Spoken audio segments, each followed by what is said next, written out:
Race fans, good evening and a very warm 3YTV welcome to Delaware. We are live from a track infamously, that was a hard word for me to say, known as the Monster Mile. The steep concrete banks of Dover Motor Speedway are host to rounds 8 and 9 of the 2026 Rio Grande Mexican Girl Cup Series.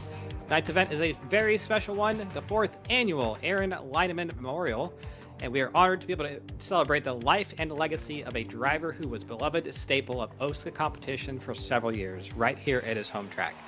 I'm Cameron Rich here in the booth with Carlos Acosta, manning the cameras as always. And one thing is absolutely guaranteed tonight, we will see a first-time winner here at Dover, as not a single driver in this field has ever conquered the Monster Mile. Stats show exactly how unforgiving this concrete surface can be, even for the most experienced drivers. Thomas Capuano, 11 previous starts here, and he is still looking for his very first top 5 finish. The trio of David Westergreen, Conan Jones, and Zach Evans share just a handful of top 5s combined across 10 starts each. And Austin Beers has been red hot this season, but at Dover, he's been cold with half of his 8 starts seeing a finish outside of the top 15. Got a minute and a half here in qualifying. Let's look at the points real quick. Austin Beers he's got about a 30-point lead over Eric Ziegel. That's not exact. I believe it's about 84, 86, I believe, or excuse me, not 80. Yeah, hard for me. 38 points. And then Noah Brown, Daniel Gore, and James Watson round out the top 5. Darren Staff, Zach Evans, Thomas Capuano, Ty McIntosh, and Dialis Mayan in the top 10. Team points, much the same. Team Fence Line still leads Redux, RKM, Binks, and Team Watson. And then it's 3 Pedal Mafia, Rio Grande, Olivia Hammond Motorsports, Weekend Woodsman, and Outlaw without a start. I believe they will be making their first start tonight here with DJ Weeks in the field. So that will be good to see. We have about 45 seconds here in qualifying. There is DJ Weeks on the track right now. And he is currently in the, well, I don't have a grid position right now, but looking like he's in the 9th position to me. Yes, that's what I'm seeing as well. Solid Red car. And it looks like, if I had to take a guess, that our 20 seconds left, pole sitter currently is Gilberto Javier Gomera. So a few new-ish names here at the top of the field. Gilberto Javier Gomera looking for his first pole of the season. Dylan Gooden second. David Westergreen third. Then it's a couple more familiar faces. Daniel Gore, Eric Ziegel, Dylan Thomas, Noah Brown, David Carpenter.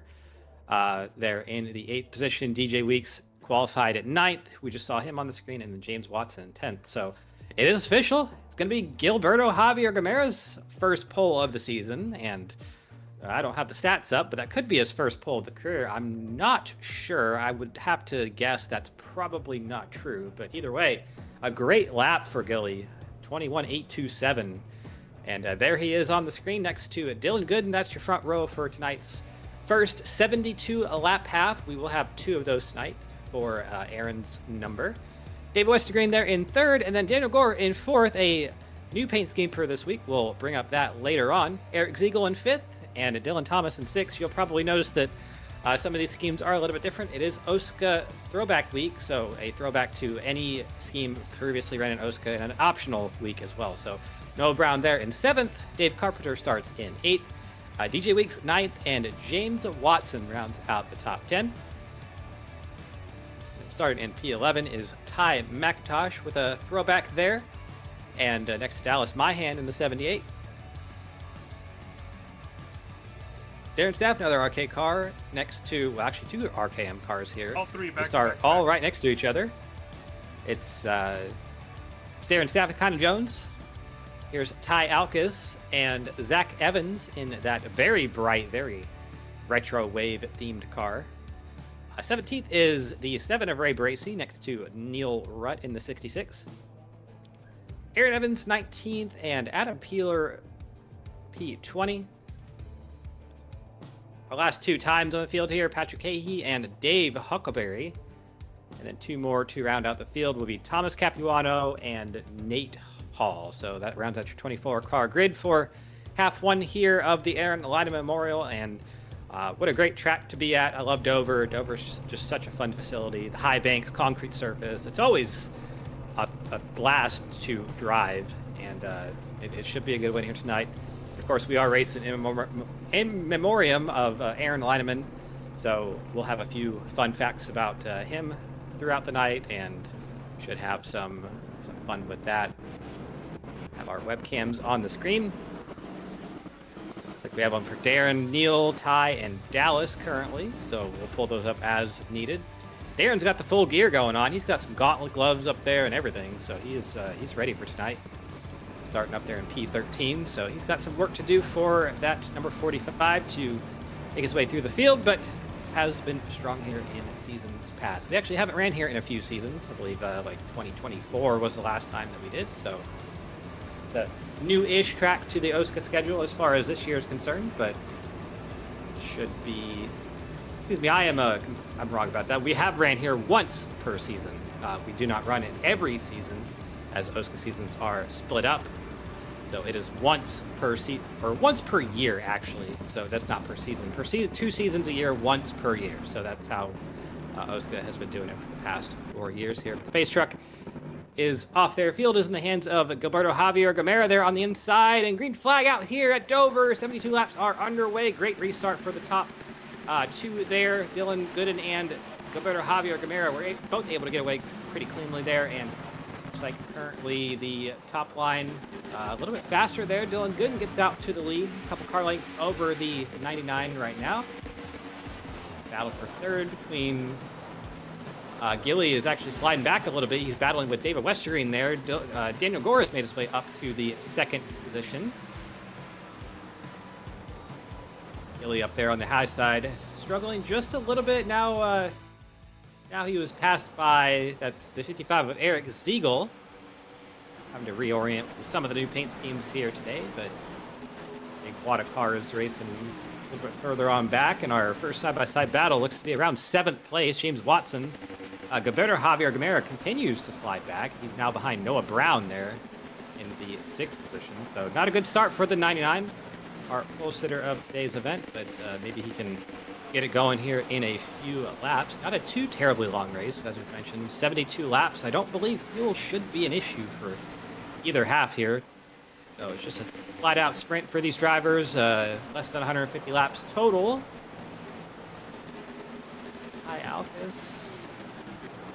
Ty Alcus is on the pit road for some reason. Not sure what happened to him, but it looks like he got it into the wall a little bit off turn number 4. Hard hit to the left side of the race car, and might have actually meatballed it. Oh, yes, he did. So tough break for Ty. He makes it 2 laps and then has to pull into the pits with a meatball penalty.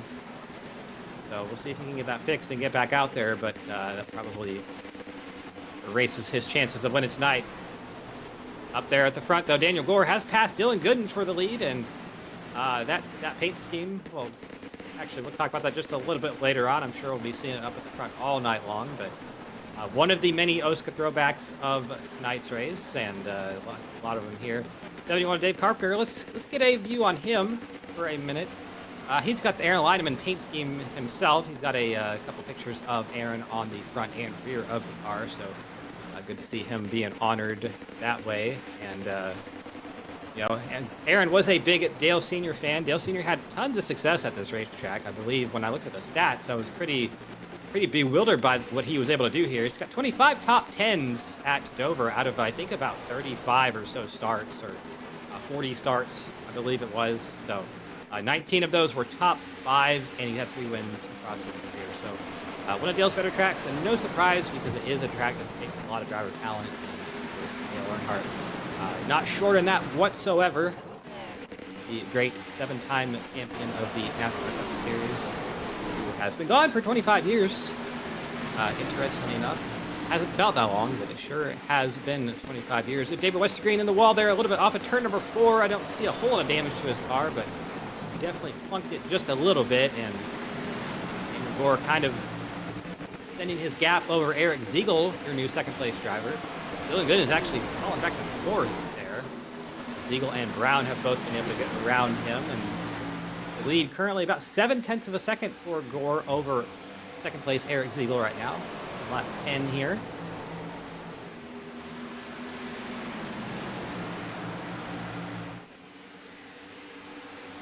Starting to string out just a little bit. Hallmark of Dover. You will see this happen for the after the first restart or the first start of the race, it will string out just a little bit, and then about 10 laps or so, we'll see side by side again as the tires start to fall off there. But yeah, about it was actually hot door just a little bit, about 0.6 of a second right now at lap times. Eagle was ever so slightly quicker for that last lap, so it run down the 69 and I'll continue that Redux TFM Team Fence Line Motorsports battle we have seen all season. Every driver that has won a race has been from one of those two teams. So, kind of feels like the Big Three situation of 2018, back when it was Gibbs front row and maybe Stuart Haas were the three teams that kind of won everything. So, we just need a third player in there to make it official. They're a little bit loose off of turn number 4. I think that was not the 71 of Dave Carpenter. That was the 78 of Dallas. Or excuse me, that was no, that was 45 of Aaron Staff was a little bit loose there off the floor. Selected and no harm, no foul.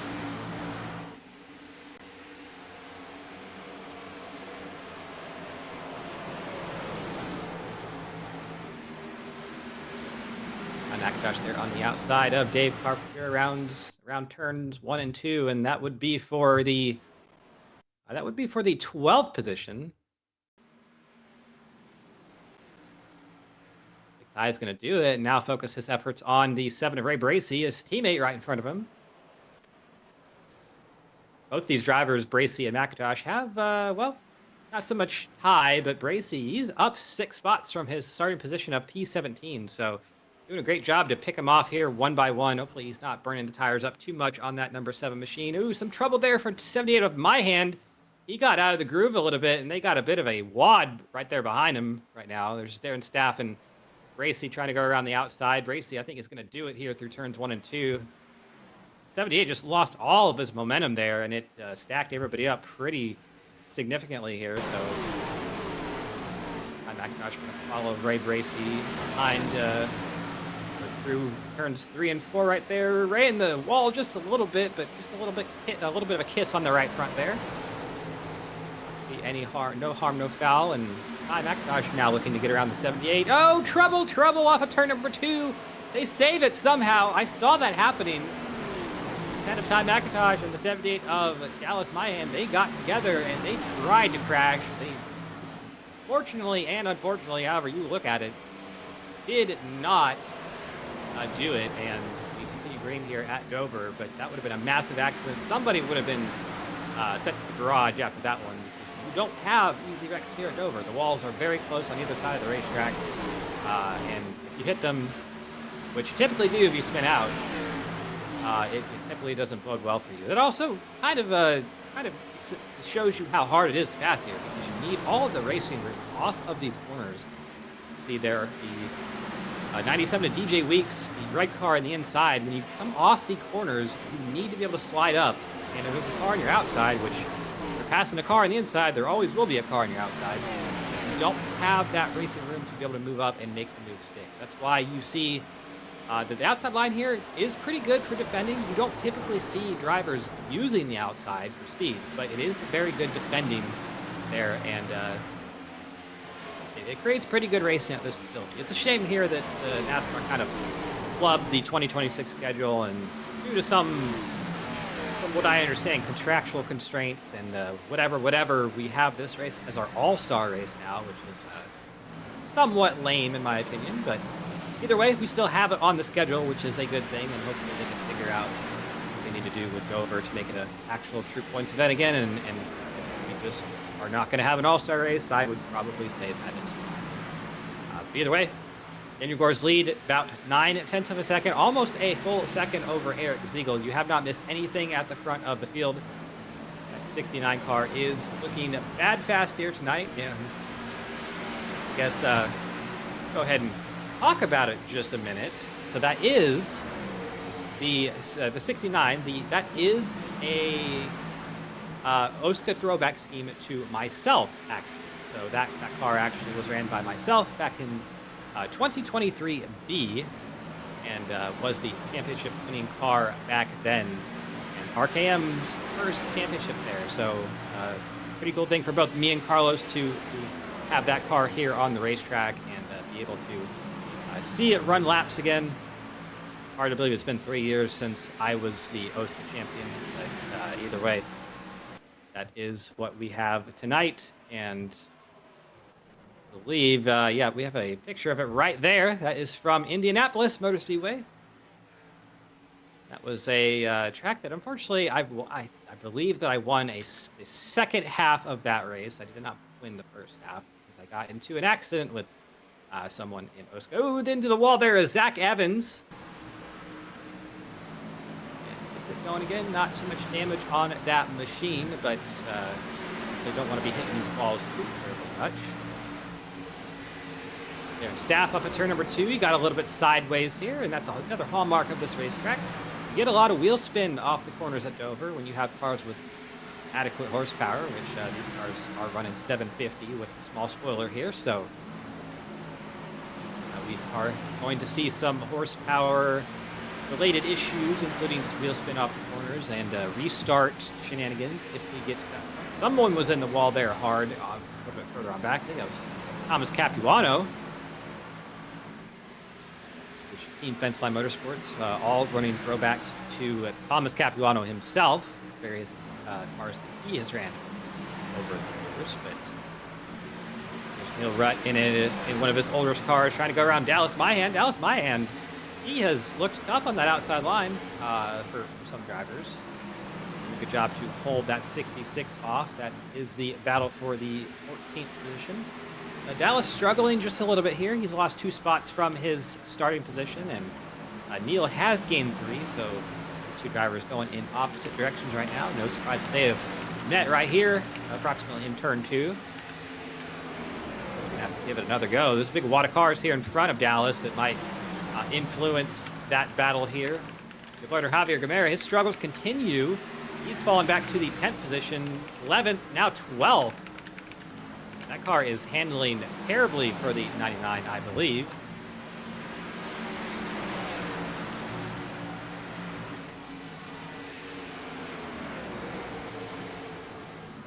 And that'll end pretty quickly there. Gilberto has fallen all the way back behind Neil Rutt, so back to the timing and scoring not updated for me there, but back to the 15th position. And I want to apologize. I was talking about something just a minute ago. The 69 of Daniel Gore, his car was not actually on the screen. We're having a couple of feed-related issues right now that we are trying to troubleshoot, but we will do the best we can here. And there it is on the screen. There's the throwback to the 23 that you saw earlier. And that was painted by Ray Bracey, Mojo himself, and he does most of the schemes here for OSCA. Another great one, and it's cool to see in that car on the track. I mean, once again, it's hard to believe it's been 3 years since that championship season took place, and a lot's happened in my life since then. And I believe that was actually my last oval season that I've ran in a league at all, really fully, and so pretty cool. And kind of somewhat looking forward to getting back into it, maybe later on this season or next season, somewhere, some way. I want to get back into some racing, and maybe we'll see that car again in some way. But running kind of like it did back then in 2023B. 2-second lead on the field, looking like he is checked out, just kind of having a Sunday drive, doing a great job there. Eric Ziegel has nothing for the 69 right now, it looks like. Actually, Eric Ziegel, maybe if we can somehow get the camera back to him. The fight for second is starting to heat up. Noah Brown has caught the back end of that 55. And there's Nate Hall actually on the pit road. An issue there. There is our battle for second place. Noah Brown in a throwback. I believe that was his first OSCA start in a car that looked somewhat like that. But in the off of turn number 4, keeping the nose a little bit lower than Eric Ziegel. That's the way to do it here at Dover. And into turn 1, you dive it in there. You lose about 15 feet, 20 feet. It feels like, oh, there's some contact there. And Noah has indicated that he is hitting. So apparently we cannot go for a full stint on fuel, or Noah has some other issue. No, Noah or Daniel is going to pit too. So yes, we definitely are going to see some green flag pit stops in both halves. Did not think that was going to be the case, but also we do run a reduced fuel tank here in the OSCA Racing Series. So normally Black flag, I want to Noah say Brown. oh, that's not good. A black flag for the 65 at Noah Brown. I'm going to assume that was for speeding on entry. That's not actually made it to his box yet. That's going to be a killer for his race if we don't get a caution. Like in the middle of entry, like in the middle, like not when he entered pit road, but like before he got to his stall. That is a huge shame for the 65. He was running there in the second position. Redux Racing was going to have a 1-2 probably if Noah was able to get that pit stop out of the way without any troubles here, but it is going to send the 65 back quite a ways. So that gives the lead to Dylan Gooden here. Second place starter. More pit stops happening. I'm seeing that here the staff is going to be this lap. Here's the 55 of Eric Ziegel coming in. Oh, sorry, that's the wrong replay. My bad, my bad. This is the right one. Ziegel actually is coming out of pit road right now, and oh my, he got into the wall there coming into the pit road, and that's what gave the lead to Dylan Gooden. So tough little pit entry here at Dover. I mean, in the real life Cup Series, we have seen several drivers over the years have trouble with that. Most notably, Matt Kenseth back in 2004, he slammed the end of the pit wall and sent water barrels in front of the pit wall. Sent water everywhere, sand, and I think there was sand in those things too. So big mess they had to clean up. I think there was a red flag for it. Blah, blah, blah. And a few other drivers have. I think Dover is one of the tracks on the schedule. Dover and Pocono, interestingly enough, where most speeding penalties are given out. So already have one here tonight. Some more pit stops happening. Giving the lead temporarily to Ray Bracey there in the 7 car. Looks like he is having some issues off of turn 2, or he's just setting up a pit.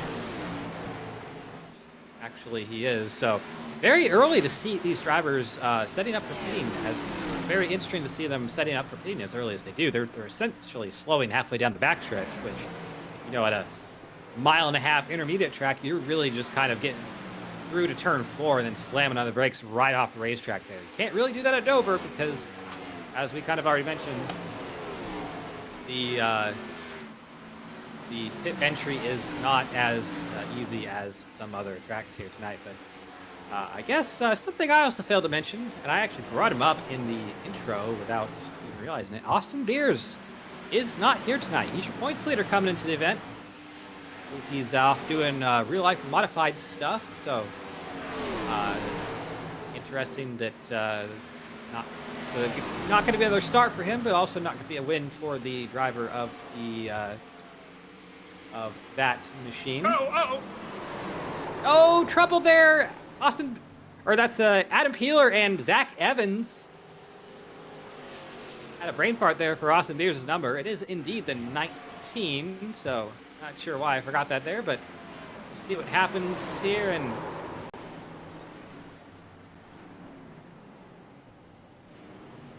McIntosh involved in the kerfuffle just a little bit, but that could have been some net code. But either way, that did kill the front end of the 6 of Zach Evans. That's most likely going to be race over or race severely compromised for that driver, and did trap a lot of the field a lap down. McIntosh, I think, going to get through that with minimal damage. It's an unfortunate situation. I'm not really sure what happened there, but it's an unfortunate situation for whatever happened there.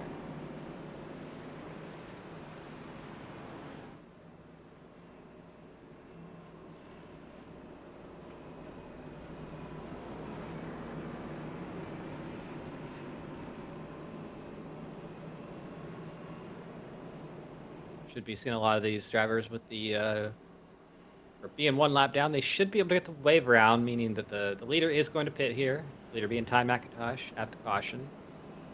Also seeing DJ Weeks, the 2nd place car, pitting. Those two are the only cars scored on the lead lap right now. So all these drivers that are one lap down are going to be able to drive around the track, line up behind McIntosh and Weeks, and to be able to line up behind them. What you will see is we'll have a very, very long line of single file on the bottom due to this situation. We're not going to have, I think we're only going to have really one row of double file restarts unless race control changes that. But if iRacing is doing the scoring here, it should be just one row. Looks like Noah Brown able to get one of his laps back. He was 3 down somehow, maybe due to the wave round that he got. So it should make his chances of doing something here a little bit easier. First time McIntosh down and away. DJ Weeks down and away.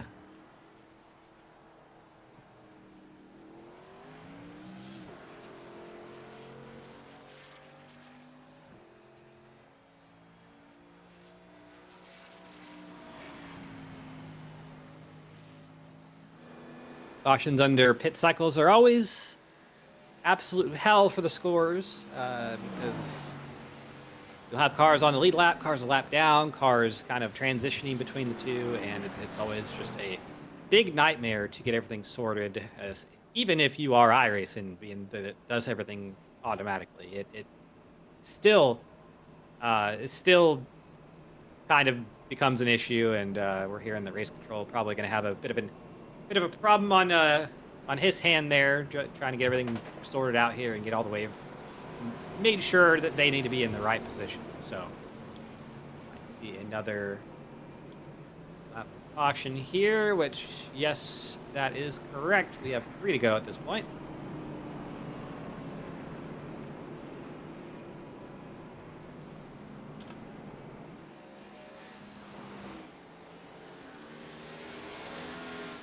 See that most of these cars are going to go ahead and just pass the pace truck themselves onto the tail end of the lead lap here, or the tail end of the field. We're already on the tail end of the lead lap, so there you go. DJ Weeks there on the outside. Him and Ty are the only 2 cars on the lead lap currently, or were on the lead lap at the time of the caution. All these other cars stayed out. They only had a few laps on their tires, and we're kind of seeing it play out how it's going through here. So always fun to have a situation like this. There's Noah Brown, who is actually getting another lap back, so he's going to be 1 lap down. He'll be fighting for the lucky dog here on the restart.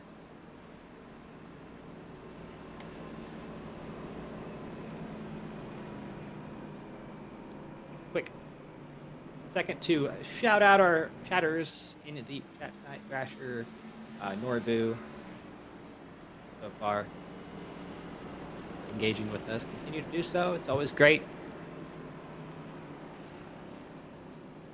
Yeah, guys, sorry for the tech issues. Something is going on with with iRacing, I'm assuming from the latest patch. But I believe I have it fixed, but I'll know in a couple minutes.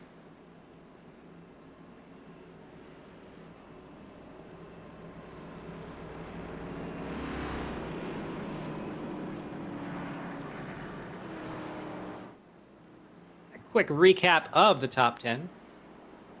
It is Ty McIntosh, your leader. DJ Weeks is second. Daniel Gore third. Eric Ziegel fourth. James Watson has driven his way up to the 5th position. Tynan Jones driven his way up to the 6th position. Dylan Thomas 7th. Darren Staff 8th. Dylan Gooden 9th. And David Westergreen in 10th. Should be getting green here this next lap. Interestingly, that we have doubled up, which is fine. I thought iRacing would have kept them all single file, but more of a normal restart, it looks like, here for at least the top 10, top 12, 14.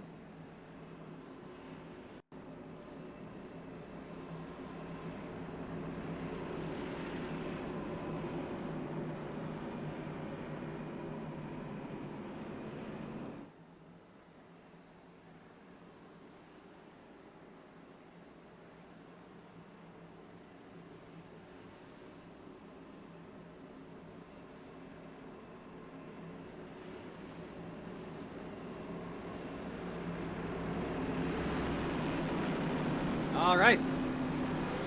Ace Truck is going to be pulling in here in just a moment. Ty McIntosh is your control car on the inside line.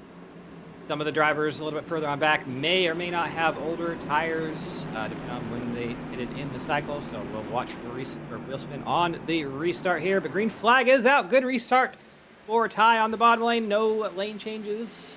Really get past the start-finish line there. Looks like everybody was more or less good to go. And is now second place. That's the fight. He's getting... Andrew Gore gets around DJ Weeks pretty easily there off of turn number 2. And... now DJ Weeks under fire from James Watson. Looks like it's not going to be this time around. Ziegel gets around James Watson. So Ziegel looking on the outside of that number 97 machine into turn number 1. He's going to get the place easily. Kind of Jones up there on the high side through 1 and 2, looking to make some moves. And off of turn number 2, plunks the wall just a little bit. Hopefully not too much damage for the 85 there, but definitely did kiss the wall. And up here at the front, 21 laps to go once we get to the line. Ty McIntosh leading some of the first laps he's led all day. Trying to hold off the 69 of Daniel Gore. He was the fastest car here in half number 1 so far. He's led most of the laps and had about a 2-second lead when he came into the pit road under green flag, but lead back, and it's always harder on fresher tires than it is on older tires to get the lead because everybody is relatively the same pace. But you see some damage on the 10 machine of McIntosh. He was in at that last caution. A little bit of light contact with the wall on the right rear of that car, so we'll see if that affects handling. 20 laps to go. That should be under the threshold of when Arrow really takes over, but we'll see how Dover decides to play today. Big wad of cars here. About, we'll call that 13th place on a back or so. 10th place, actually. Dylan Thomas is in that position. Bring out just a little bit here. Single file through 3 and 4. Saw that the first run.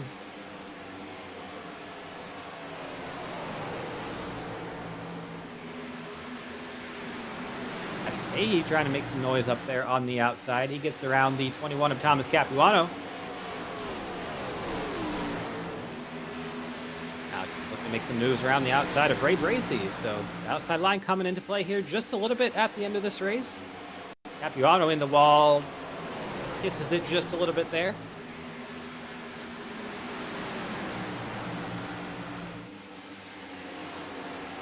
Dover, not a track you typically associate with multi-groove racing, but it has aged quite gracefully over the years. I'd say within the last 15, 20 years, it's actually gained a pretty good high line on it.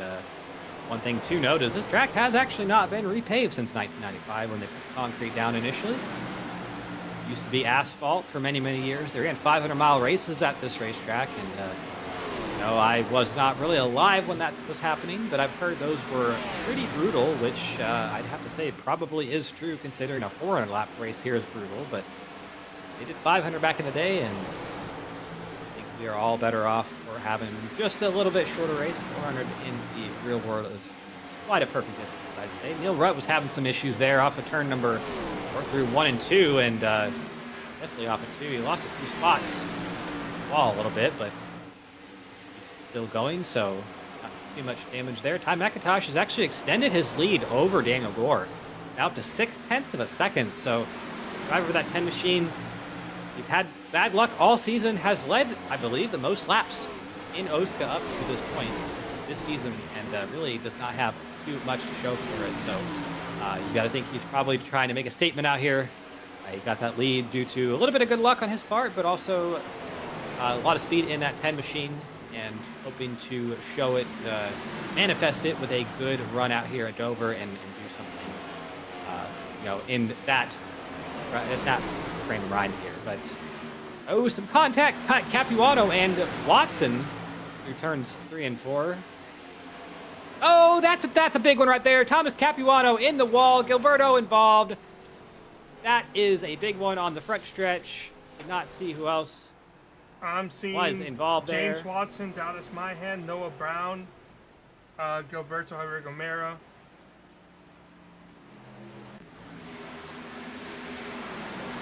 big one here at Dover on the front stretch, and that's kind of one of the hallmarks of this racetrack that we brought it up a little bit earlier. Is the walls are very close, both sides of the racetrack, and when you do hit them, or when you spin, you hit them hard. There's Capuano on the wall hard.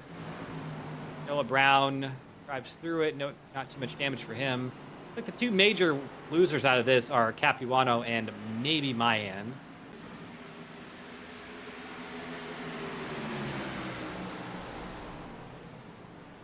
Gilberto's going to have some damage there as well.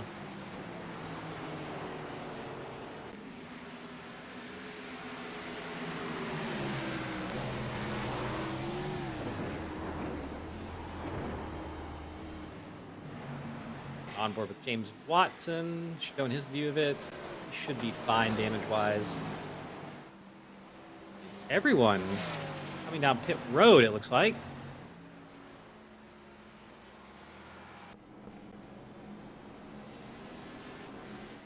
Well, it's Noah Brown back in the lead lap, and he was actually in the caution a little bit. I think he had big damage on that 65 machine, but he definitely drove through it and got some scraps thrown towards this way. We'll see who gets the better pit stop here. That's probably going to determine more or less the race. There's Ty McIntosh down and away, and he beat the 69 of Daniel Gore off pit road. He certainly can. It's not even going to be a fight. Only 2 tires on most of these drivers, if I'd have to say. Daniel Gore with a terrible pit stop. He is right at the back of the pack. I'm not sure if that, I'll have to go back and see what happened on the pit stops there, but 69 is very far back. 2 tires on the 10, and I think a lot of the drivers here took 2.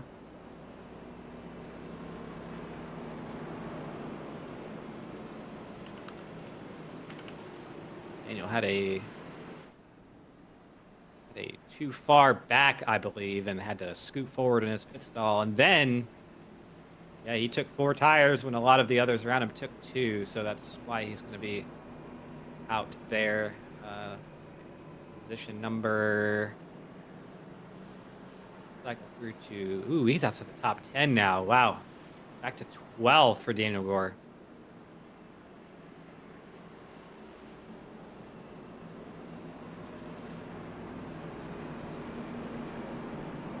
Well, let's re-rack the top 10 here because that shook it up wildly.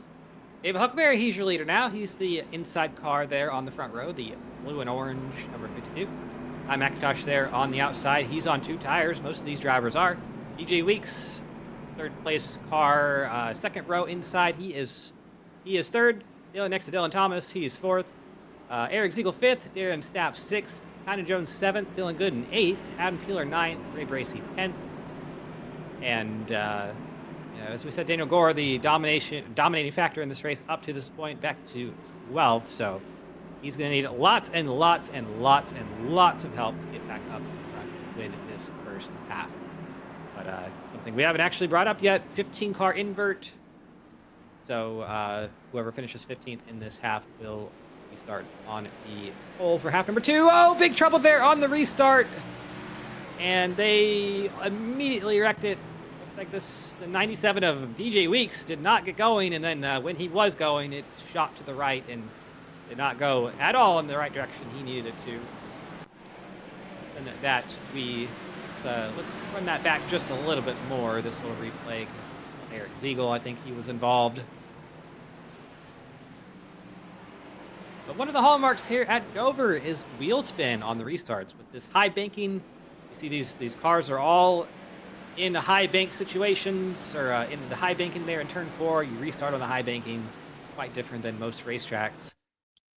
And like the 52 of Huckleberry did not get going as well as DJ Weeks thought he was going to, and well, I'm not really sure if that was definitely the 52 got upset on the restart there. The car was pitched sideways just a little bit.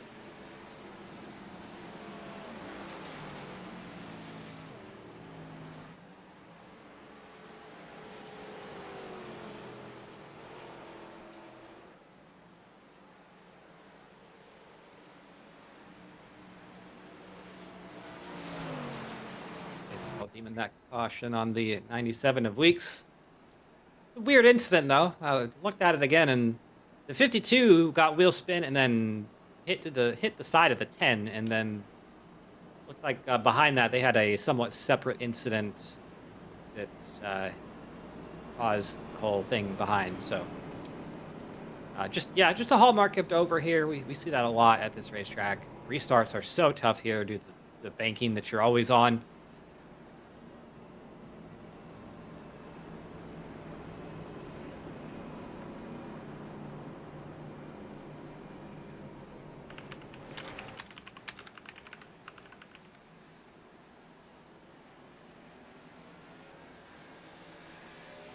See some of our way rounds coming around the racetrack. Zach Evans in the modified looking machine. No front end on that car. You can see the radiator hanging out and all that good stuff.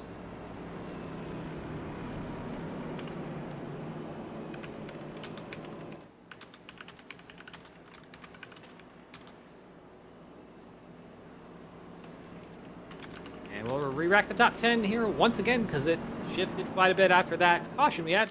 McIntosh has reassumed the lead after Dave Huckleberry. He pitted. Dylan Thomas there is now in the second position. Darren Staff in third. Connor Jones fourth. Dylan Gooden in fifth. Ray Bracey sixth. James Watson seventh. Daniel Gore has he passed 4 cars, got up to the 8th position. Eric Ziegel ninth, and Patrick Ahey, good run for him, up into the 10th position. So his truck lights are off. We will be going green this next lap. All these drivers know what happened that last restart. They have it in their minds. It's fresh. It's right there. So definitely would expect to have some different outcomes this time around. Hopefully all the drivers just a little bit more patient with that right pedal in the car to make sure they don't get the tires spun up, buzzed up, and get everything all sorts of sideways. But also with 5 laps to go here, once we get going green, it is for all the marbles here, and everybody is going to try to get everything they can. So we do expect some action here.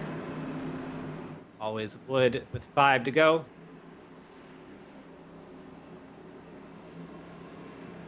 There's Space Truck making the hard left turn into pit road there. Fields in the hands of Ty McIntosh, taking the outside line for the restart. With the last restart of the night. Great restart for that 10 machine. He's got about 3 car lengths already at the start-finish line.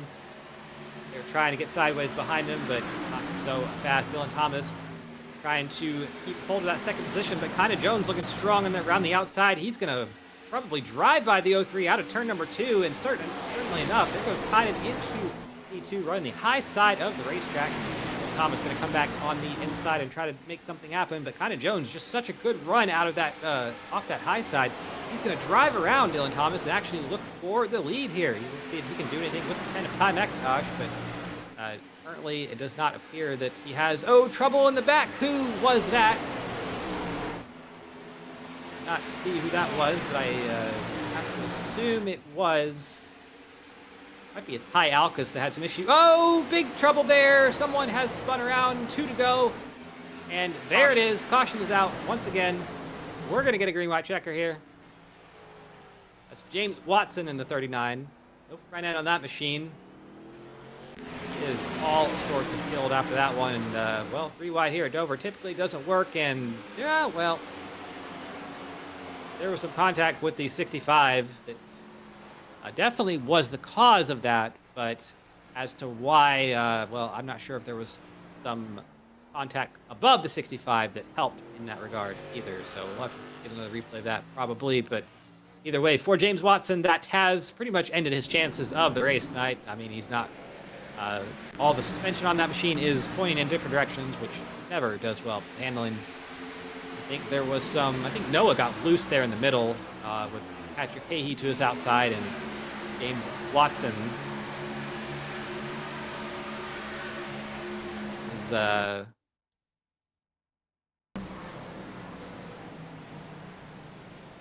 hear race control say that was on the 65.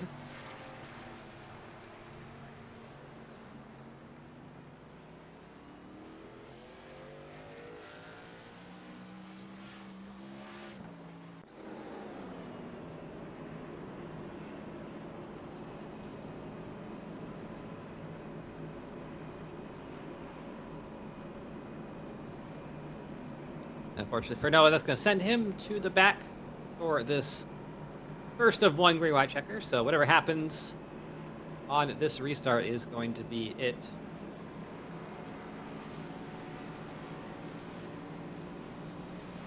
We're hearing over the radio the drivers are doing some quipping about where they want Ty to be.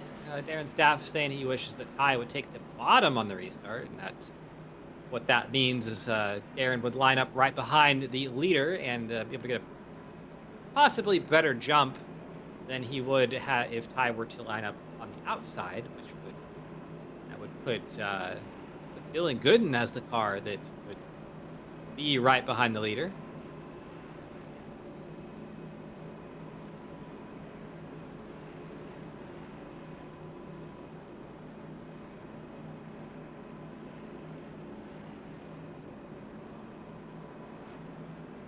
So interesting note on that lap 70.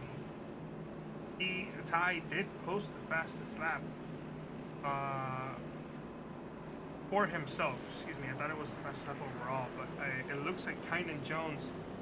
Oh wow, that sucks. Ty posted the fastest lap of the race on lap 70, and immediately Kynan Jones also posted the fastest lap of the race on lap 70. Just bested him right at the It sounds like we'll have a good old-fashioned fight on our hands for this final restart of the race. We are going to only do this one green white checker, like we said. Whatever happens, happens here. Next flag will end the race, whether it be the caution or the white checker.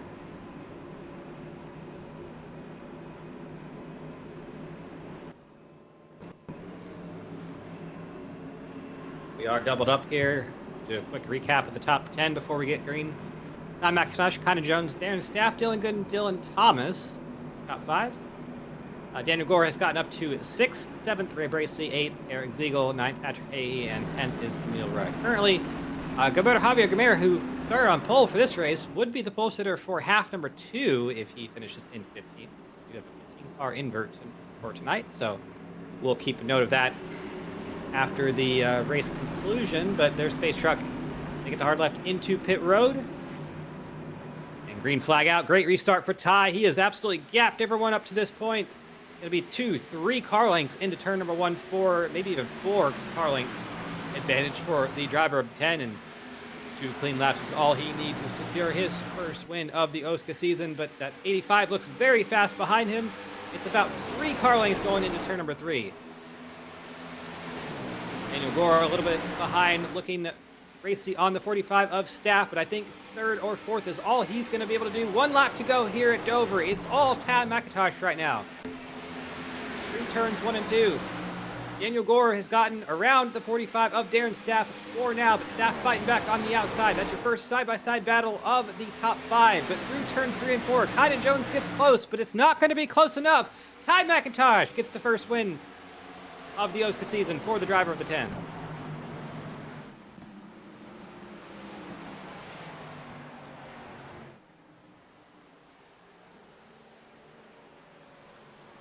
He has been waiting many weeks for that victory. He has struggled, not just in this league, but in other leagues as well. He's just not had the best of fortune. And even telling me today, he just didn't know what he could do better on OSCA. He coming into tonight, I believe you've mentioned, he's led the most laps of the season. Just hasn't had a chance to get that win, and finally is able to come through and get that victory tonight. Absolutely, and did it from 11th place on the grid, so he'll be starting in P15, not too far behind where he started here in half number 1. We know he can pass cars and do all that, so let's actually see what he has to say about tonight. We'll pull him up for an interview. Hi, this is Cam in the booth. You got a copy? I sure do, buddy. Oh, man. Well, it's been a long time coming. You actually heard you talking before tonight about how, the bad luck has just kind of piled up, and it's kind of been a little bit ridiculous. But, hey, you got to win on the season. Tell us about your night. Dude, I didn't feel great after qualifying, and then I felt like I kind of maybe misplayed the strategy there at the start. I saved a little too much, didn't push. And then I don't even know what happened with Peeler. I feel really bad about everybody. I know that kind of didn't help them at all. It wasn't ideal there, and obviously having the lead from that wasn't really what I wanted. But at the end of the day, I mean, it fell into my hands, and I kind of had to go with it. So, man, I mean, I led the most laps coming into this race all season, and to not have a win, it kind of felt like a letdown. So, having one now, man, it feels really damn good, especially in this throwback. I feel like I could have won my first start in this thing in 22B, but feels good to be in victory lane with it now. Yep, and your first win for Redux, I believe. So always good to have that on the record. But you got your buddy Thrasher in chat rooting you on. He said he's very proud of you. From 11th in half number 1, you're not too far behind that here in half number 2 with the 15-car invert. What's your strategy for replicating this again? I'm gonna be honest with you. I don't know if there is one. I think that race was just a lot of chaos. If you had my camera on when I was coming to get the white flag, I apologize. Some expletives were flying. I was not happy. But yeah, I think it's just going to be tire saving. I think that was the big thing. Obviously, there at the end, taking 2, I kind of knew it was going to be risky just because everybody else was going to take 4 because of the tire situation they were in. But it worked out. I mean, I know it didn't work out for DJ, and I was a little bit of an asshole to Huck on that restart when he kind of fumbled it there. But at the end of the day, I mean, we come home with a win. So anything can happen in half number 2, and I'll be fine. Obviously, I want to finish it, but I'll take a win in half 1. It feels pretty damn good. Awesome. Before we let you go, who do you want to shout out for this half? Well, my dad just walked in, so I want to thank him because I think he was watching. I know Kelsey's watching. Thrasher, obviously. I think Logan's also watching. Everybody at Redux, man. Weekend Woodsman, this throwback is awesome. Seth painted the original from when I was with Shift, and it looks damn good. Bojo did a great job. Everybody that sponsors Redux, Nismo Records, Binks Designs, Weekend Woodsman, 3Y TV, obviously Carlos. He's been a huge part of my sim racing career. Vic for putting the league on, and shout out to everybody at Redux. I feel like we had a really good points haul there. It probably could have been a little bit better for us, but 1st and 5th is still pretty damn good, so we'll take it. All right, buddy. Well, go out there and do some race car things there in half 2, and we're pulling for you. Hopefully, we can get another interview for you half number 2, and do something like that. It was a cool drive. That'd be pretty cool. Thanks, buddy. All right, that was your half 1 winner, Tom McIntosh. We got about 6 minutes to go here before we get the grid rolling for half number 2. And with that, we're going to take a short break here, take a little bit of a cat break, and back with you right for the start of the race.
All right, we have received a request that a certain driver who may have just won this race forgot to mention something important.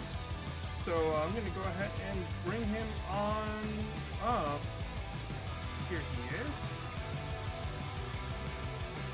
Mr. Ty McIntosh, I believe there's one last thing you wanted to do.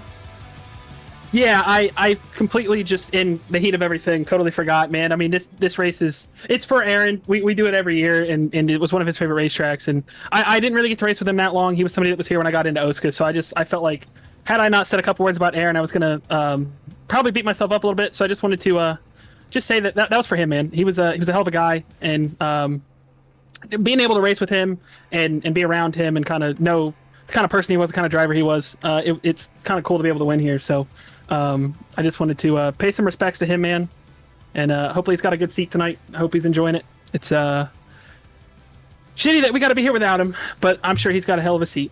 And I think Dave's actually starting towards the front here, so we'll have to see how this goes. All right, well, thank you so much, Ty. Wish you good luck in half number 2. Thanks, buddy. Just in time for me to get back here as well. We got about 20 seconds left before we get our grid rolling for half number 2. And half 1 was a pretty action-packed race. I loved what we saw. I think we're going to see much the same here in half number 2. If I fixed my issues with what I think it is, I'm going to be really upset at myself. But we'll find out when these cars start moving around.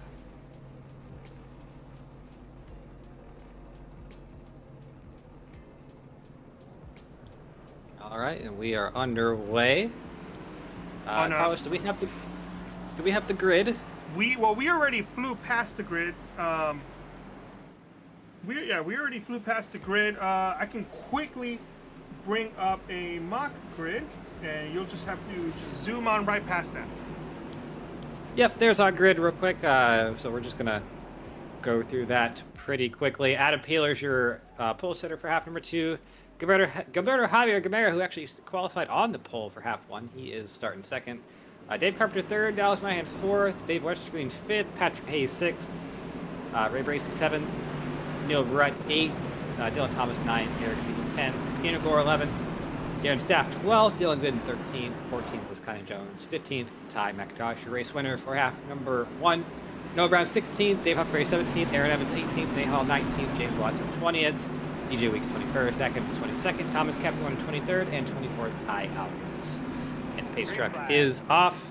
Green flag out here once again for half number 2, and a great restart on the outside row there for Gilberto Javier Gamera. And don't believe he should get a black flag for that. He did go after the leader did. The leader just was Adam Peeler. He got a bit of a rough restart there, actually losing 2, maybe 3 spots as we head into turn number 3. Dallas Mahan looked racy in turn number 3, trying to get the lead away from Gilly. Not going to be happening this lap. 55 of Eric Ziegel trying to make a move around the 71 of Carpenter there around the outside, and Ziegel was involved in that last caution in half number 1, trying to make a bit of a redemption arc here in half number 2. Darren Staff as along as well, but for Gilly here in half number 1, he fell back after about 10 or so laps in half number 1 there, and just did not seem to really have the handle on the race car like he needed. So maybe he learned some lessons here in half number 2 and try to figure out and make it better here. Peeler a little bit sideways there off of turn number 2. He's able to get it going, but now going to be under fire from Eric Ziegel, trying to make the move into turn number 1. There he goes to the inside. There's Ty McIntosh back in the 15th position, still trying to get around Kynan Jones. And the fun thing about this is that's most of your fast cars right there in that wad. So they're going to all have to get through the field together. And Peeler is struggling there off of turn number 4. He is really slow in front of the 45 of Darren Staff. Darren actually almost ran into the back of Peeler, so Peeler just not having the handle on that race car right now like he needs to, not having the handle of confidence or whatever, so hopefully he can figure that out before we get too far in there, but McIntosh has made his way around Kynan Jones. Tough to pass in the early stages of this race. When tires start wearing, you kind of in these Cup cars, they are very fast, very good around the corners, surprisingly enough. So everybody is kind of somewhat running the same speed for about 10 laps until the tires start to burn off, and then it becomes a little bit easier to pass. Daniel Gore gets around his teammate Noah Brown for the 11th position. There's Keeler losing the spot to Brown as we speak. Now going to lose it to Ty McIntosh, and just having a very rough go of it right now. Just does not seem to be at all comfortable out there at this racetrack setup combination, whatever it is. But hopefully Peeler can figure it out. We saw Binks Designs Racing having such a good start to the year earlier this season. They said they were for real, and unfortunately here not having the best of runs at the moment. There's a 3 wide back there. Ty Alkus trying to make the move around Kynan Jones. There he goes on the very bottom of the racetrack, almost on the apron, using everything. All $14.95 of the racetrack was used there. And Gore looking very racy here early on. He was the fastest car at the beginning of half number 1. Did not have the strategy go his way, and unfortunately ended with I believe it was 5th place that he got there. Ooh, 3 wide off a turn. Oh, that's trouble. Ray Bracey around. Patrick Hahey around. Daniel Gore involved as well. Some other drivers that probably should have used the brakes a little bit more involved. Somebody came plowing in there at full speed. I did not see who that was.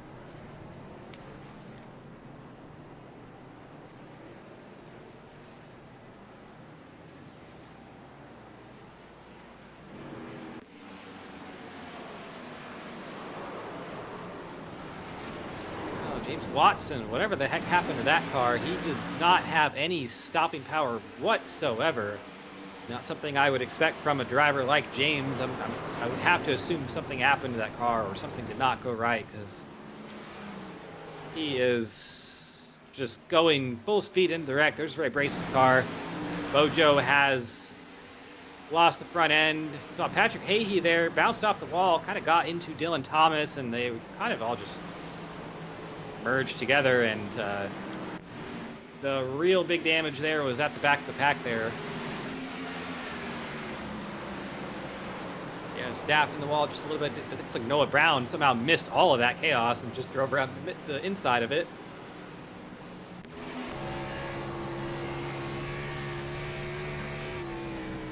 On board here with Zach Evans, who sees the accident and immediately slows down.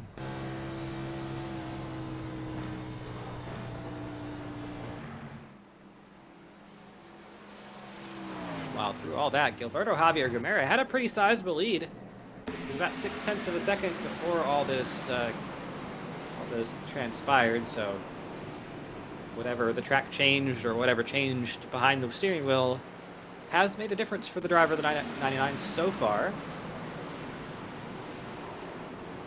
Ooh. That is a crazy view of that accident right there. It definitely does not look great for James. It's just, I can't believe that, you know, I've raced with James a long time. I cannot fathom that something, he just drove in like that and did not have something else happen with. He said the left front was not on the racetrack. Did he have initial contact? I don't know. I got to go back and watch that maybe. But did he have initial contact that made it to where the steering or brakes did not work or something? I'll have to... Okay, we should be back to live. I apologize for that, guys. All right, so if we can get is there any way we can get a quick... We have, I think, 1 lap to green here. Yeah, who did you want to see? If we, maybe next caution or so, or... I think actually we need to probably see this now. Let's get a view of the left front of James Watson's car as he goes into the wreck, because he hits a car. The left front, okay. I The don't left front, yeah. don't like these angles, but let's do it. Because he hits the right side of Kynan Jones's car going into the wreck, and it destroys his suspension. And I think that's the reason he actually did not slow up. You can see there was a bump there, and then he hits the side of Kynan Jones, and then the car hops, and he has no suspension anymore. So definitely, yeah, I think that would have to vindicate James just a little bit there. I would not. I just had to believe that somebody of his caliber would not just drive in without regard for human life or anything like that. But we are under green here again. Gilberto Javier Gamera still your leader. Battle for second. David Westergreen and Dallas Mayand. I could not figure out who I wanted to stay there, but both of those are battling for second. David Westergreen gets around. Here comes Eric Ziegel trying to get around David Westergreen. Oh, Westergreen has to make an avoidant maneuver. Eric Ziegel was in that inside line, whether Westergreen wanted it to or not. Big move for that 55. Not going to happen at the line, though. Westergreen retains that second position. Dylan was there right behind. Dallas Myhan there as well. We'll have to see how much damage Daniel Gore got in that accident. We saw he was in it, so I'm not sure if he's currently back in 17th. Looks like that car maybe not running as fast as it could be out here tonight, so definitely some big damage on that 69. Sparking away, having center punch front end, and just probably not making as much downforce as it needs to. So either way, Gilberto Javier Gamera has learned something here in half number 2. He has kept that lead at 0.3 of a second, 18 laps in the books. Big movers currently. Eric Ziegel up 7 spots. Darren Staff up 6. Ty McIntosh up 7 himself as well. So you see some of our players from half 1 starting to come through the field. Here comes Dylan Thomas on the bottom of Ziegel. Not going to be able to make the move. A little bit loose off of turn number 4. And ooh, some contact from behind, I think. If it wasn't contact, it was sure close from behind. That 78 of Dallas Mayan was all over the rear end of Dylan Thomas, and I think he's going to be again because Thomas got the wall a little bit there off of turn number 2. David Westergreen is starting to run down the number 99 of Gilberto Javier Gamera here.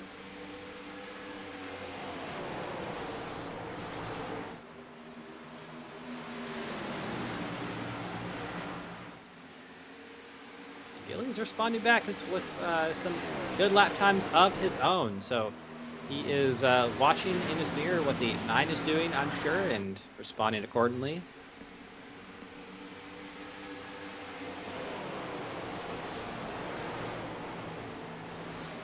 We have some drivers over the chat still going at it for that last accident, and definitely would have to think that that one is probably going to be going to the end of the race.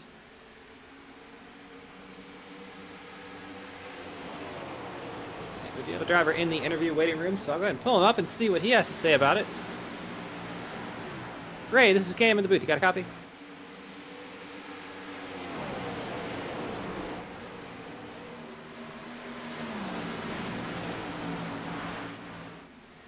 Ray? Well, did not actually have a copy for him, so we'll give him a couple minutes, see if he wants to get back up here or not. Up here at the front, no change here. Gilberto Javier Gamera's lead is 0.4 of a second, so he is figuring something out over the 9 of Westergreen at the moment.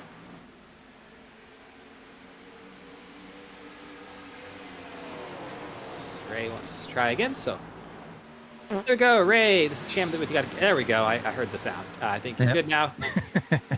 All right. Well, unfortunate end to your race tonight. I mean, that was a pretty wild accident. What did you see from your windshield? I mean, honestly, what I saw was one driver kind of driving a little out of control, and then the situation appeared where I had to go bottom of 3, so I went down, and I thought I gave enough room, but on my replay, I see the outside car hit the wall, bounce into the inside car, clearly, and then he bounces into me like a bull shot, and then calamity ensued from there, but it was ruled a net code, so it's whatever. I mean, not my call. I mean, it doesn't really matter to me anyway. I don't really care. I was going to probably die anyway, but yeah, unfortunate. But the fact that I made it through race 1 clean was already a big plus in my book, so I'll take it. Yeah, how's the track driving out there? It seems like it's widened out, or at least it was fairly wide in half one. Saw some It's a drivers lot of using the fun. outside. I feel like it's, the bottom lane you probably save tires, but like all lanes are viable. I think whatever you feel better at is an option. And I passed people on the inside, passed them on the outside. It just depended on the situation. It was a fun track. It's a little slippery on the exits, but it's yeah, that was I had fun until I didn't. So Well, that's usually how it goes, but looking forward to next week. It's it's New Atlanta, so that should be one of the races ran on the iRacing service over the years. How do you look forward to that one? it'll be fun. It's a drafting track, but it's a little bit more than just Daytona, so it should be really weird with these cars. I think probably have a slight auto club feel to it, so yeah, I'm looking forward to that a lot. I didn't even realize it was Atlanta, so that'll be fun. It's a really fast-paced one. Yep. If we get that cracked Super Speedway package they ran in about 2020, 2021, it's probably going to be a nuts race. So, Oh, absolutely. but we'll see. I'm not sure. This track didn't exist when this car did, so. That's true. Yeah. Either way, before we let you go, any sponsors or shout-outs? I'll shout out Redux. I'll shout out my wife, who was super awesome, and I love her. I'll shout out my cat, because he's my sponsor, I guess. I don't really know. I don't really do sponsors. Capitalism's bad, right? Yeah. But yeah, I love you guys. Capitalism. Cat, exactly. Pushkin will rule it all one day. But yeah, I got my venting out before I came to join you guys here, so I am all good to go. All right. Well, short one here tonight. We are pretty quickly approaching halfway. Tough break for you, but hopefully we'll be talking to you in a better light next week. Sounds good. I'll catch y'all next time.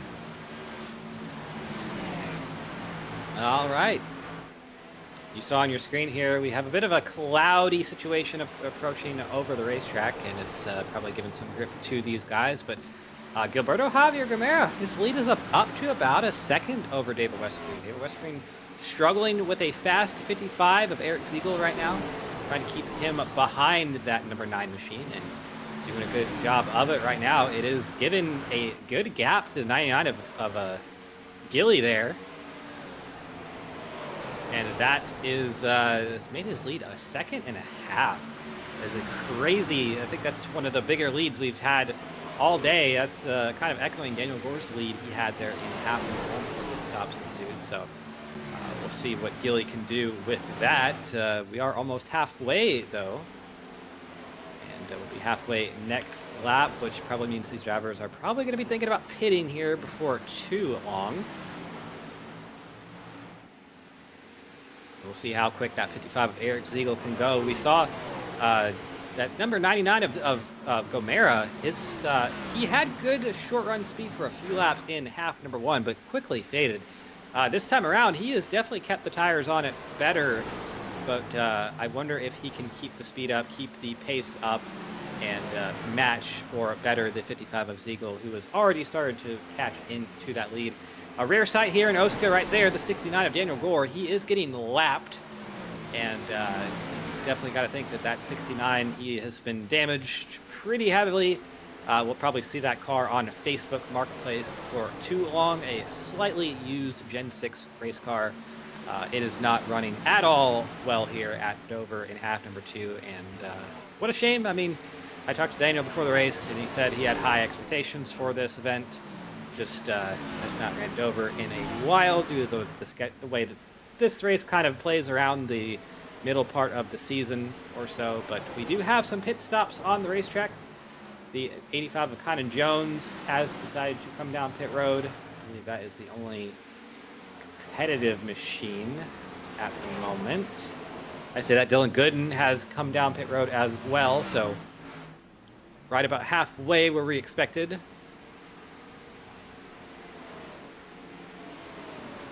There's Dave Carpenter as well, and Aaron Leinemann's car.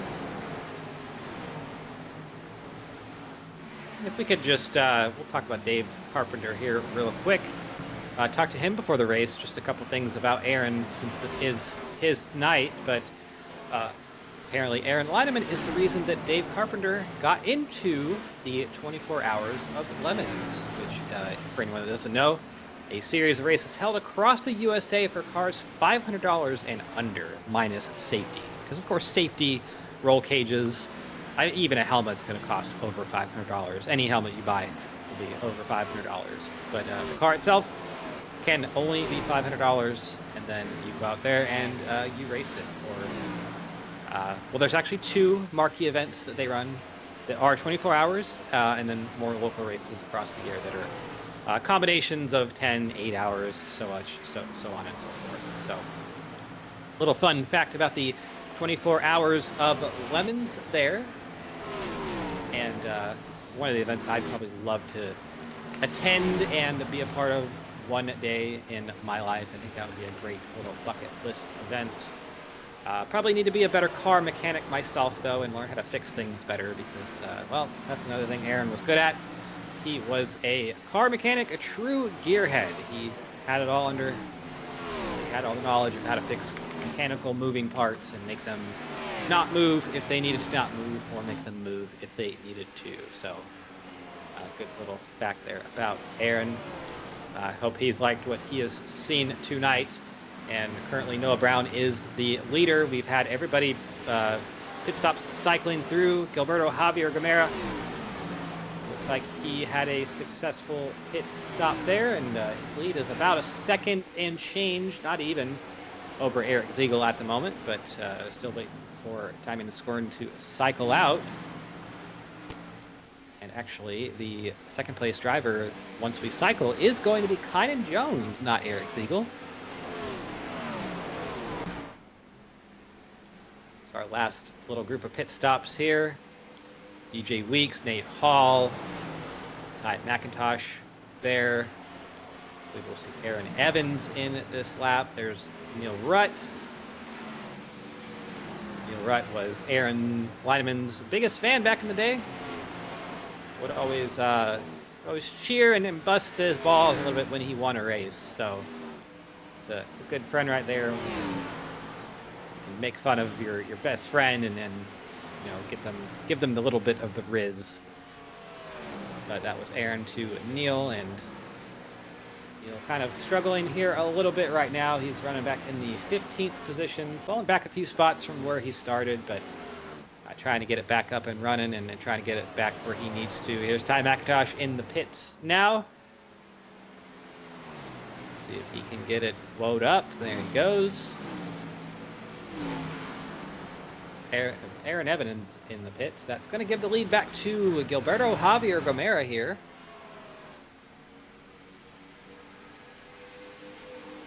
I don't think any of us really envisioned seeing the 99 be one of the quicker cars here tonight. It's definitely great to see Gilly have a good run at a driver-oriented racetrack like Dover. He's got a pretty good driver there behind him in the 55 of Eric Ziegel. 25 laps to go. Once they reach the line, we'll see what Gilly has in him. But loose off of turn number 4. What I would probably be doing right now is not look at the mirror. If I was Gilly, I would focus on running my best laps as I can, because once you start looking in the mirror, that's when you get yourself into trouble. You don't want to mirror drive at a track like this. That typically tends to get you turned off the front bumper of someone else. The lap cars in front of these two, Aaron Evans, and I believe that's Adam Peeler, who way to the high side, lets these two by no issue. See what they can do with Aaron Evans here. Going to be a struggle for Gilly to hold off that 55 of Ziegel, but he's been great here all day today up to this point. If you can just keep the tires on that, and maybe he was saving the first time or first run. He can just keep it under control, keep those tires where he needs them. Do not panic. He should be fine. Aaron Evans is going to take the line away from these two and try to keep himself on the lead lap here, which has every right to do that. No foul here in stock car racing. Aaron Evans now fighting with Dave Huckleberry, which is not what the leader wanted to see, but Huckleberry is going to stay high and keep well out of the way. I think Aaron Evans is harming Gilly too much at this point, but Gilly would definitely rather get around him and go on his merry way, but he's going to have to find a way around him.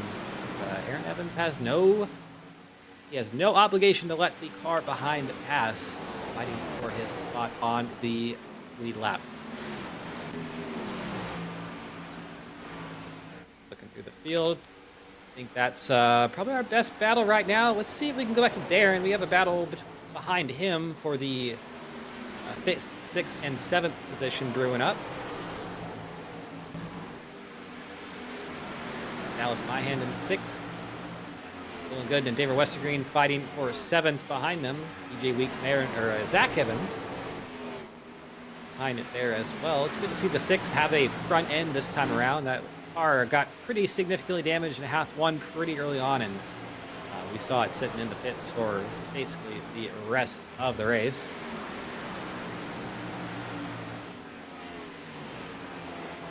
Daniel Gore, fortunately, well, he is out of the race. Had a connection issue, dropped his packets, and probably going to call it a night for the driver of the 69. Knowing what happened there. You hate to see that, and what a night for that to happen. Just thinking back to my championship season of 23B, I had internet issues every other week. It was in that race car, and what a PTSD moment to have. But either way, he's had a good season up to this point. I think he'll be just fine. 3-time and reigning OSCA champion. And we'll see how that plays out further towards the end of the season. Up front, Eric Ziegel and Gilberto Javier Gamera still going at it. The lead's about 0.2 of a second. Ziegel is, by all accounts, there. Back bumper of Gilberto Javier Gamera, and is absolutely waiting for Gilly to make a mistake so he can make his move. But Gilly has been strong and set up to this point. Not laps to go. I think he's, no matter what result happens, if Gilly can keep it in the top 3 here and get an interview with us at the end of the night, I think that will be a performance to remember for the driver of that 99. He has been wicked fast up to this point. Needs to calm it down and keep the tires under it. It's showing a lot of patience and solace out there tonight. This battle for the 5th place still rages on. Dallas Mayan has it. DJ Weeks wants it. Kynan Jones wants it too. He's right there in the fight.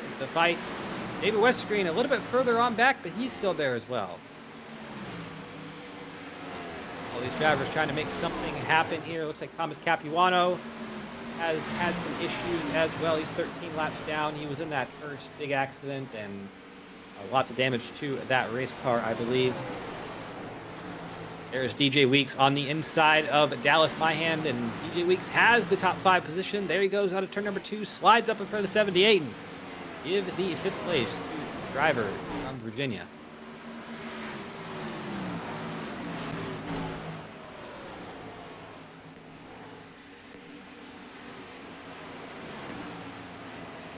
A little bit further on back, here is Dylan Gooden right there. Gooden currently in the 12th position, right behind Zach Evans there in 11th. Bill Rutt is 10th. Ty McIntosh, struggle for him. I think he missed the strategy a little bit, pitted maybe a little bit too late. He is back in 14th. You can see him right there at the top of the screen.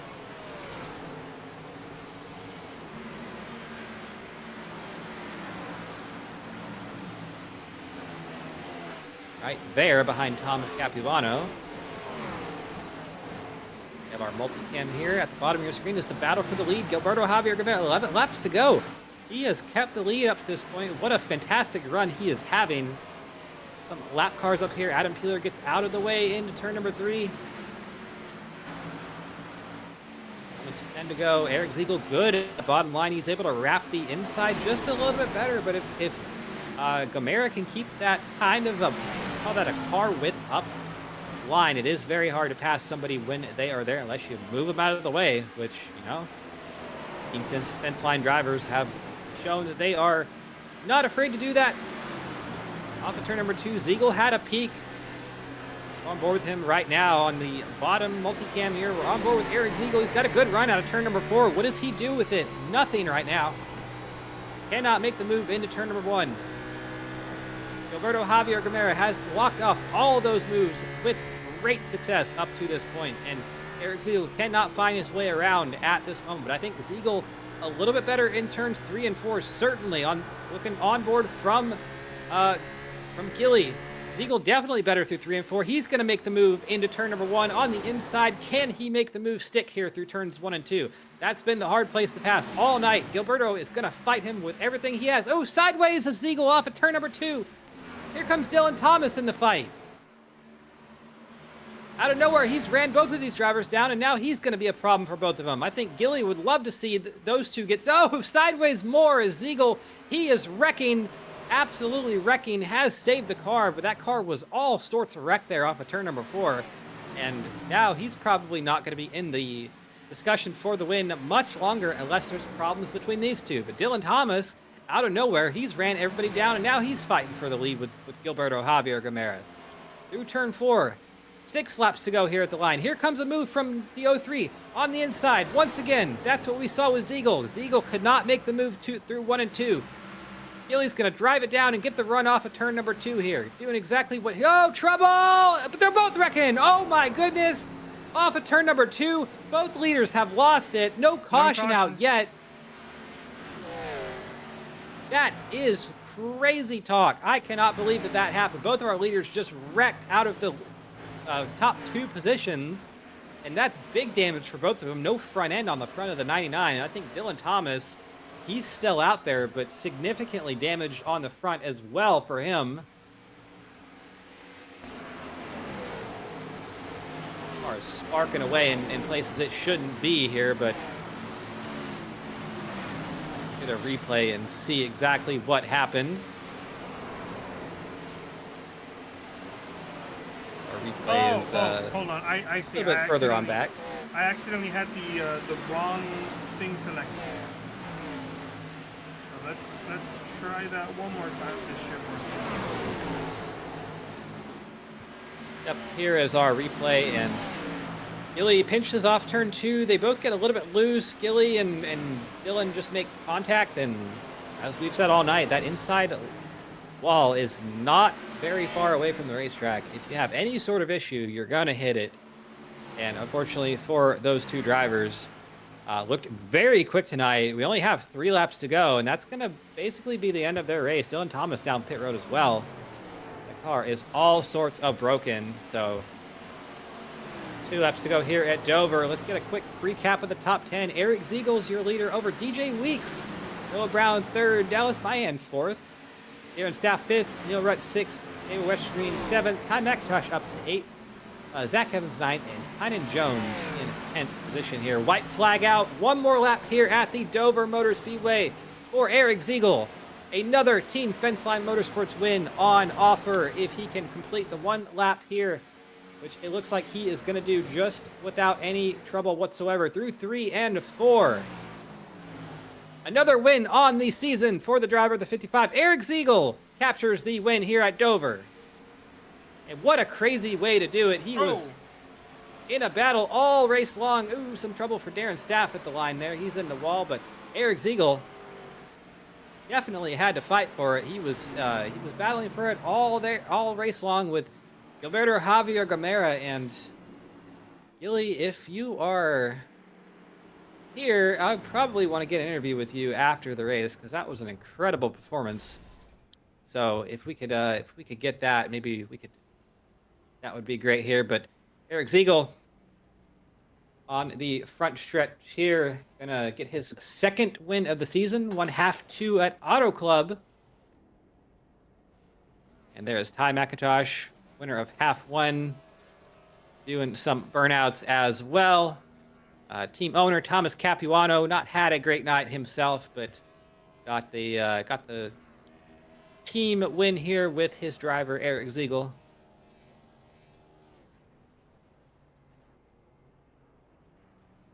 We'll let these drivers do some burnouts. We'll let them get calm and collected, get their thoughts in order, and we'll be back in just a minute for some interviews.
All right, welcome back to the Dover Motor Speedway here. We just completed half number 2 of tonight's Aaron Leinemann Memorial Race, and Eric Ziegel has come home with the win.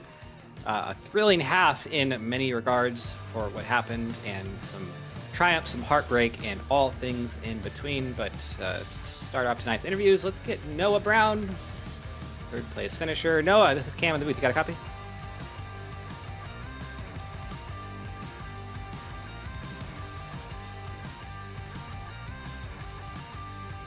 That's the second time that's happened tonight. Yeah. Noah? Okay.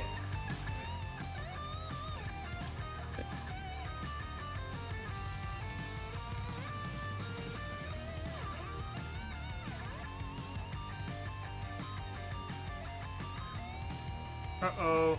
We're all having issues now. I can't connect.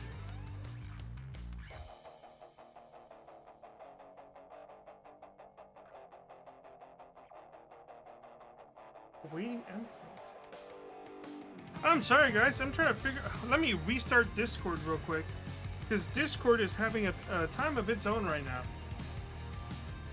While we restart Discord, go ahead and just wait. It says a waiting endpoint. There may be a Discord outage. I'm not gonna lie. That is something. Thanks, Judas. Oh, hey, are we all back? Oh, I think it works. Hey, yep. Hey, I think DJ, this is Cam in the booth. Got a copy? I think Discord's having fun there. Yeah, I got a message on my phone from Down Detector about Discord having an issue right as I dragged you up. So awesome timing. I absolutely love Discord. But hey, I mean, let's get the interview. Maybe we have some time here before it goes down again. Yeah, it was a fun little second half there. I mean, some bad luck to you in half number 1, but a great run in half number 2. First start of the season. Tell us about it from your eyes. Well, I haven't raced since November at Sonoma for OSCA, so I literally just bought the subscription yesterday, and I don't have a button box or anything working, so I was like, all right, we'll see what happens, but it was fun. I mean, race 1, when I hit the back of the guy spinning tires, it just launched me to the right, and I still don't know how that happened, but you know, race 2 went green, and that's the fun part right there. All green flags. Yeah, I didn't even really register that because we had so much else going on the racetrack. That battle between Eric and Gilly there, which Eric and Gilly and Dylan, which kind of ended in tears for 2 of those there. But Looked like the track was pretty wide out there tonight. People could use the high line a little bit to pass in half one and half two. How did it drive for you? Yeah, I mean, I run the diamond line on the bottom. I've been doing that since I got iRacing, 5-6 years ago. I see the guys up top, but it never works, especially on 4, because if you've driven it, you know, the little bump over there, and you just smack the wall so much. And I watched so many people in front of me just tattoo it. And I think the 65 behind me was running the bottom. I'm like, you can see it prevailing, especially as the long run went on. But the tops definitely can defend, though, because you cannot get throttled down off the corners. Absolutely. Yeah, we saw that all night tonight. Drivers on the bottom would just they would actually get loose a little bit off the corners if they had a car that they're outside. So yeah, you just got so much wheel in it, you just can't stay in it. So when are we going to see you again next season in the OSCA series? You have any other races planned for the rest of the year? I'm not gonna lie to you, I have no idea what I signed up for, and I didn't even know I signed up for this race until I got the ping in Discord. So I will be checking Discord on Thursday mornings to figure out if I'm racing or not, because it's who knows. Yeah, well, you and me both. I don't think either of us knew what we signed up for. I think but... I think I did 5. I'm not sure, but I definitely couldn't tell you which 5. 100%. Well, hey, maybe this will jog your memory. It is New Atlanta next week. Would that be one that you Absolutely would not. Probably? Okay, yeah, I'm in the Not same with the boat big. you. I hate this car, to be honest with you. The big blade on the back in the 550 package. I won't run those if I don't have to. But this one has the small blade in the 750 package, so it's worth doing. Yeah, absolutely. Well, it's a good run out there tonight, DJ. Before we let you go, any sponsors or shoutouts? Yeah, thanks for Vic and the admin team for always putting these on. Thanks for Carlos still broadcasting after a decade it feels like. See you up in the booth, Cam. It's nice talking to you again. Johnny Eckert, my team, Outlaw Racing, and painted this car. It's like a Brad Smith tribute as a joke that we started a couple years ago. But yeah, just here to have fun. All right, well, yeah, we hope to see you again sooner rather than later, and out there having the good runs and out there and kick some ass. Yep. You have a good night, bud. All right, that was second place finisher tonight, DJ Weeks. Let's see if we can get Noah now. The Discord's not having its poopy issue. No, this is Cam in the booth. You got a copy? Yes, sir. All right, well, Discord's actually working for once. That's good. Some bad luck there in half number 1, but redeemed it pretty well in half number 2. Drove up to 3rd and had a pretty decent run. Tell us about it from your eyes. Half 1 was pretty good. I got trapped a couple laps down on pit cycle, but a scoring error kind of leveled it out. So came back from that, and then had had 4 tires when most of the field had 2. So I was driving through, got caught up in a wreck that I don't think is exactly my fault, but I can see why someone might say that. But also, I think the writing is on the wall of what happened, and that it could have been looked at differently than it was interpreted. But the call was made, so I got sent to the back and finished just outside of the invert. So that was that. Half 2, though, is just timing up, basically keeping my nose clean in the start, and then when it came down to tires, just taking them at the right time, which maybe I took them a little late, but taking them at the right time and then getting through the field. And got to 3rd place, was fighting for 2nd, but that's about as good as I could have hoped for, starting from 16th. Well, what are you looking forward to next week going into New Atlanta? That'll be one of the many races that's ever been ran on the iRacing service. Chaos, adrenaline, and hopefully a decent race. I mean, I have my opinions on the track that NASCAR has made with that, but I think considering my track record at the previous Atlanta config, I think maybe I can transfer some of that over. But it's just going to be like the super speedways. Hopefully the team can prepare something good, like a good strategy or just good calls in general. But I'm confident in my teammates, and I'm confident in some of the other guys in here, so it should be decent. Yeah, I have no clue what package is going to be ran. I would assume that the Super Speedway, the cracked Super Speedway package of 2020, 2021, if iRacing knows what they're doing. Sometimes they don't, though, and we might get the low downforce package, which would be awesome at New Atlanta, I think. But either way, before we let you go, any sponsors or shoutouts? Shout out to my team for being there this week. I mean, I haven't really had good showings at Dover previously, so the little tips that I got here and there helped out. Thanks to everyone involved in the team that isn't racing directly, just for their tips and, again, helping out. And that's, I guess, about it. Thanks to 3Y TV for putting on the races, I guess. You guess. Well, yes, we do that. We do show the races, and it's always good that people can watch them. Appreciate you taking some time to talk to us, Noah. Congrats on the 3rd place in App2, and well, we hope to be talking to you next week, not in the back of an ambulance. That's more likely, but yeah, I'll talk to you guys next week, hopefully. All right, that was P3. A little bad order tonight, but let's go ahead and pull up our winner, Eric Ziegel.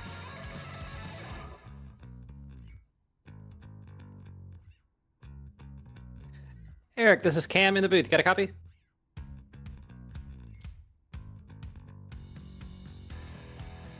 Oh no. Eric, this is Cam in the booth. You got a copy? Yeah, I got you guys. Hey. Okay. So we're playing with fire with Discord right now. It's trying to go down, but yeah. Either way, great run tonight for you. P6 and a half, number 1. Looked like you were a little bit quicker in half, number 2. Some good luck went your way with that contact between Dylan Thomas and Gilly there, but tell us about your race from your perspective. Yeah, I mean, like I said last week when I talked to you guys, the name of the game was definitely saving your tires. The first half, we just got caught up. I forgot who had stayed out on old tires, got caught up in that wreck a little bit, ended up getting back up to 6, which isn't terrible for points. And then I tried pushing Gilberto here in the second half. I ended up burning my stuff up, which realistically I think Dylan Thomas would have won the race if those two didn't tangle, but I'll definitely take some luck.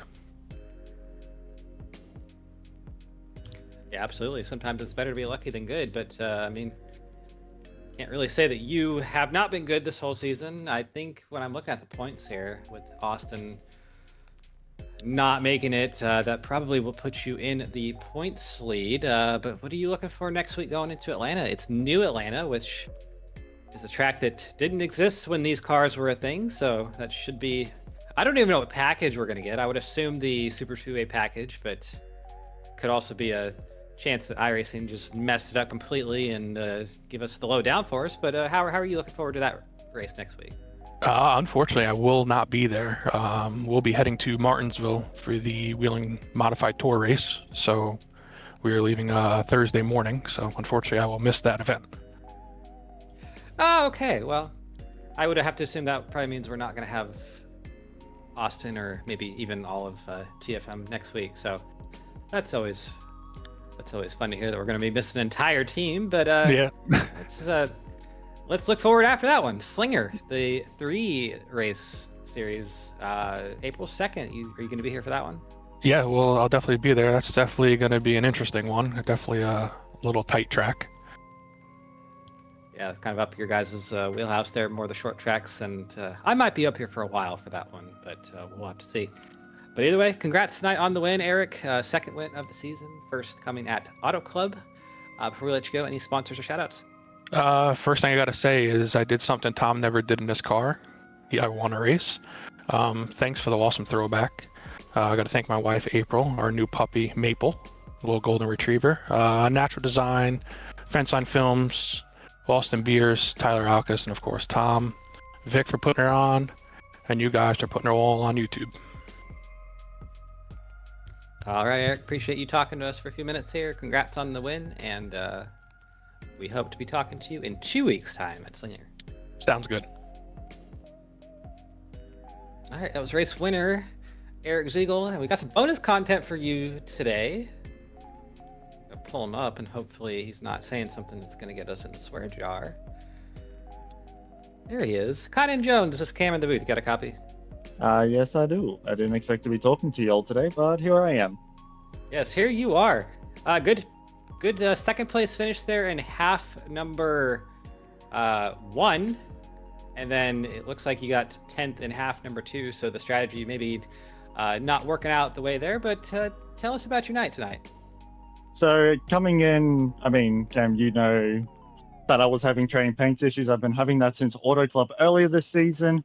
So I had that take up about half practice. Then turns out my race lab just would not open at all. So that was fun. Basically went in with 0 practice.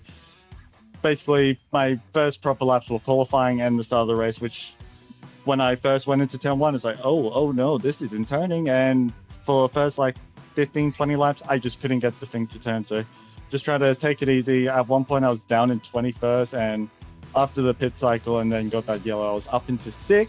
So that worked out pretty well in the end. Went for the undercut to try just take advantage of the newer tires and just round up people. Didn't know how well they were going to hold out if we didn't get that yellow, but a bit of luck. But ultimately, I love this place, and I'm just happy to have gotten a podium.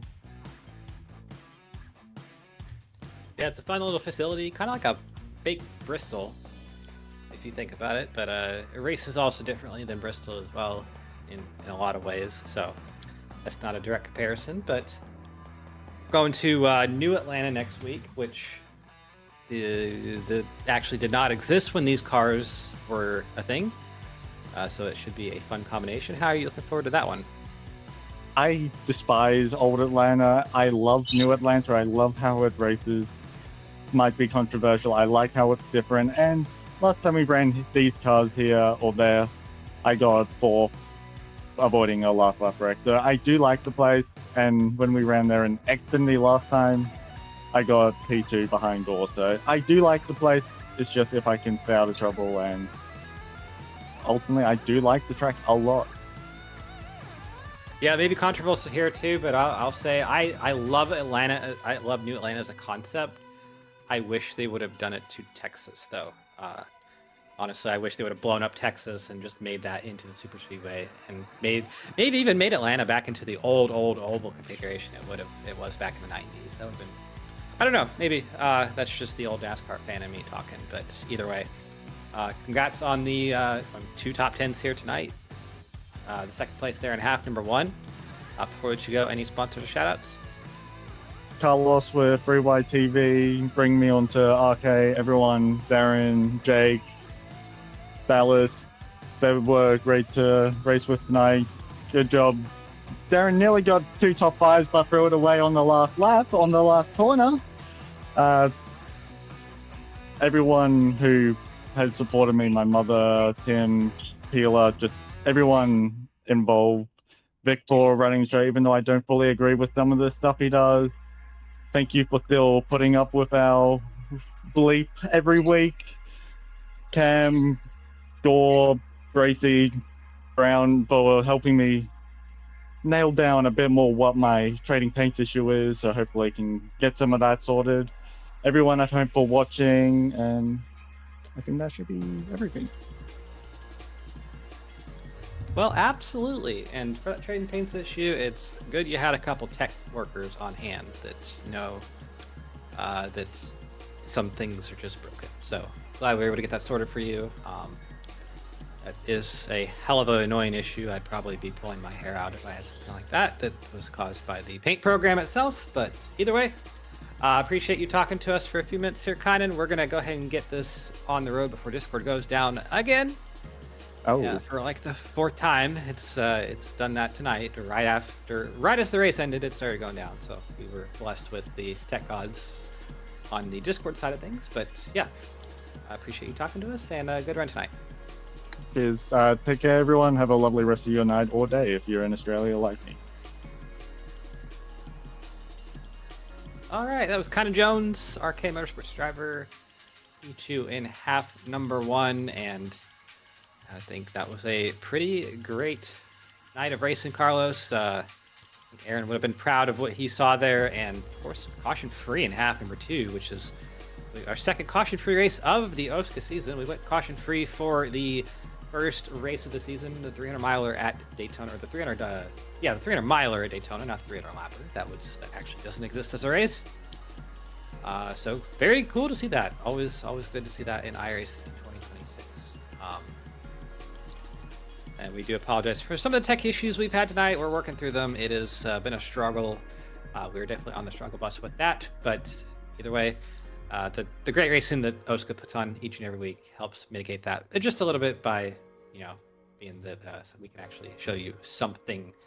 So I think that's all I have. A quick little update before we go into next week's race. And we already heard from Eric Ziegel that he will not be there, but he is your points leader. Over 29 points to Noah Brown in second. So after hearing that Eric will not be at next week's event either, we'll probably see one of the Redux drivers, Noah Brown or Daniel Gore, who's 7 points behind Noah, probably take the points lead, which, well, we've never heard that before.